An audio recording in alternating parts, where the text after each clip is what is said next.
Alhamdulillah, Alhamdulillahirabbil alamin. Wassalatu wassalamu ala asrofil anbiya'i wal mursalin wa ala alihi wa sahbihi ajmain. Amma ba'du. Langkung rumiyin kula ngajak dateng Bapak Ibu guru sedaya. Monggo sami ngaturaken puji syukur ing ngarsanipun Pangeran ingkang Maha Welas lan Maha Asih.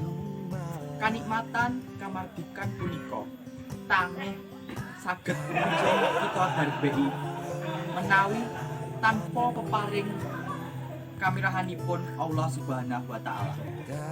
Saderengipun kula nyuwun tepangaken nami kula Alfido Rizkika saking kelas 9B. Sinau yaiku tugas utama para siswa.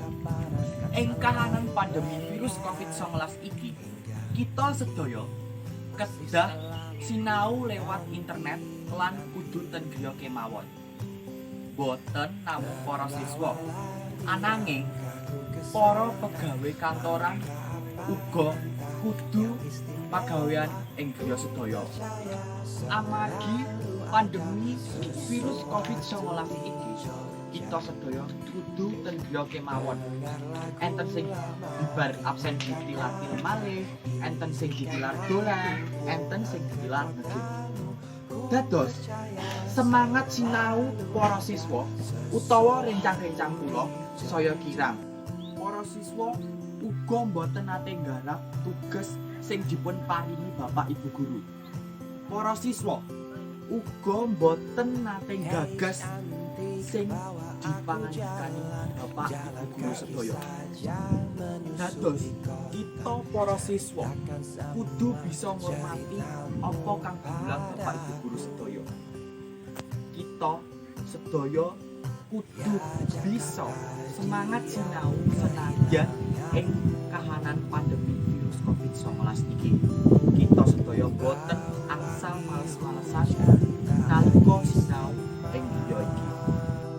Ayo kanca-kanca kita sesarengan semangat sinau ing kahanan virus COVID-19 iki supaya kita bisa tetap entuk ilmu nalika sinau ing kemawon.